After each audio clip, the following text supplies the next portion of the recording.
नमस्ते बच्चों। कल हमने सुदामा चरित पढ़ा था, क्लास 8 का वसंत का 8 चैप्टर। तो आज हम उसी चैप्टर के प्रश्न उत्तर करेंगे। तो सुदामा चरित का पहला प्रश्न है, सुदामा की दीन दशा देखकर श्री कृष्ण की क्या मनोदशा हुई? अपने शब्दों में लिखिए। तो ऊपर तो आप पढ़ ही चुके हैं, फिर भी मैं बता देती हूँ कि जब श्री कृष्ण ने सुदामा की दीन दशा देखी तो वे बहुत ही भावुक हो गए। जब उन्होंने देखा कि सुदामा एक फटे पुराने कपड़े में है और न ही उसके सर पे पगड़ी है, वह बहुत ही बुरी स्थिति में है, उसके पैरों में कांटे चुभे हुए हैं, कई जगह घाव हो गए हैं, तो उन्हें बहुत दया आई। तो इस तरह आप अपने शब्दों में लिख सकते हैं। अगला प्रश्न है, पानी परात को हाथ छुयो नहीं, नैनन के जल सो पग धोए। पंक्ति में वर्णित भाव का वर्णन अपने शब्दों में कीजिए। पानी से भरे परात को बिना छुए ही श्री कृष्ण अपने आंसुओं से सुदामा का पैर धो डालते हैं। अगला प्रश्न है, चोरी की बान में हो जू प्रवीणे।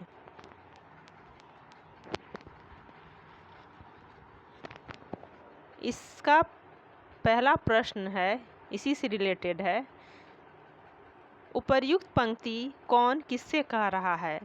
तो उपर्युक्त पंक्ति श्री कृष्ण ने अपने बाल मित्र सुदामा से कहा था। अगला प्रश्न है, इस कथन की पृष्ठभूमि स्पष्ट कीजिए। तो इस कथन की पृष्ठभूमि यही है कि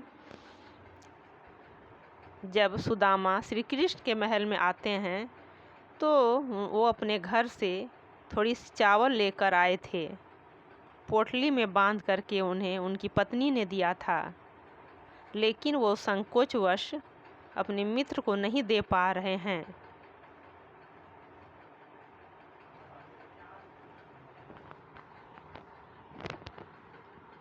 इसी पर श्री कृष्ण ने कहा था कि चोरी की बान में हो जो परवीने, यानी तुम तो चोरी करने में शुरू से, यानी कि बचपन से ही जो परवीन हो।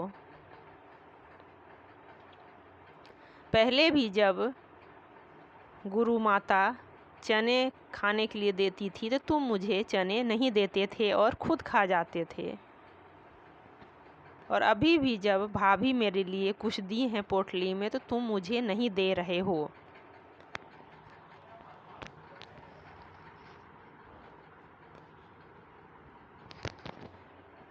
अगला प्रश्न है, इस उपालंब शिकायत के पीछे कौन सी पौराणिक कथा है?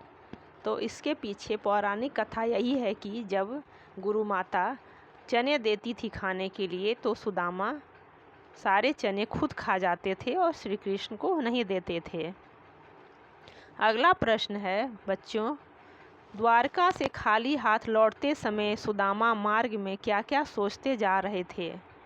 वह कृष्ण के व्यवहार से क्यों खींच रहे थे? सुदामा के मन की दुविधा को अपने शब्दों में प्रकट कीजिए। तो द्वारिका से जब खाली हाथ सुदामा अपने घर की तरफ लौटते हैं तो वो सोचते हुए लौटते हैं कि मैं कितनी उम्मीद लेकर गया था कृष्ण के पास कि कुछ वो देगा मुझे, धन दौलत, कुछ रुपये पैसे, अनाज, कुछ भी। मेरी पत्नी ने भी कहा था कि जा रहे हो तो कुछ लेकर के आना, पर श्री कृष्ण ने तो मुझे खाली हाथ ही वापस भेज दिया। वह कृष्ण के इस व्यवहार से बहुत खींच रहे थे, बहुत ही उन्हें अजीब लग रहा था कि कृष्ण ऐसा कैसे कर सकता है। लेकिन सुदामा के मन की दुविधा तब दूर हुई जब वो अपने गांव पहुंचते हैं और गांव में देखते हैं कि झोपड़ी की जगह उनका घर महल बन गया है। और यही नहीं, उनके गांव में जितनी भी झोपड़ियां थी सारे महल बन चुके हैं। तब उन्हें सारी बात समझ में आ जाती है। अगला प्रश्न है, अपने गांव लौटकर जब सुदामा अपनी झोपड़ी नहीं खोज पाए तब उनके मन में क्या क्या विचार आए? कविता के आधार पर स्पष्ट कीजिए। तो जब सुदामा अपने गांव लौटते हैं तो उन्हें अपना गांव ही नहीं मिल रहा, क्योंकि वो तो झोपड़ी खोज रहे हैं गांव में। उन्हें लग रहा है कि कहीं मैं वापस चलते चलते वापस द्वारका ही तो नहीं पहुंच गया।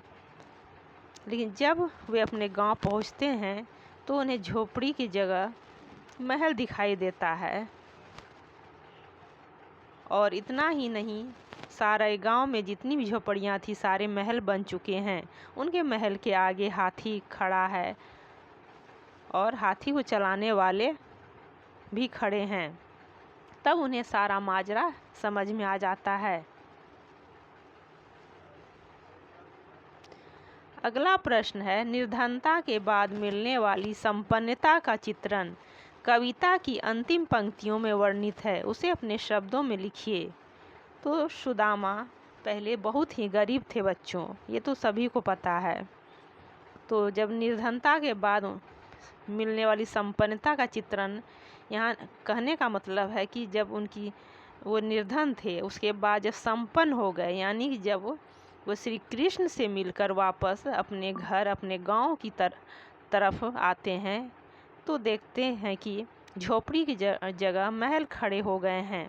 सारे गांव में महल है, यहाँ तक कि उनके महल के आगे हाथी खड़ा है, हाथी को चलाने वाले भी खड़े हैं। और इतना ही नहीं, जिस वे ज़मीन पर सोते थे उस ज़मीन पर उस जगह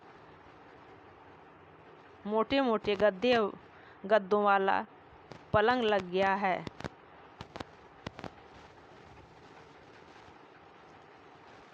तो इस तरह बच्चों आपने सारे प्रश्नों को समझ लिया और उत्तर भी आपने जान लिया। तो अब एक कॉपी आप लें और सारे प्रश्नों के उत्तर लिख लें। लेकिन लिखने से पहले आप एक बार सुदामा चरित पुनः फिर से पढ़ें और उसके अर्थ को लाइन पे लाइन समझने की कोशिश करें और उसके बाद उत्तर लिखें। तो उम्मीद करती हूँ बच्चों की आपको सारे प्रश्नों के उत्तर समझ में आ गए होंगे।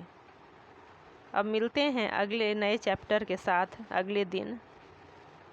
अगर आप हमारे चैनल पर नए हैं तो चैनल को लाइक करें, सब्सक्राइब करें और अपने दोस्तों को शेयर करें।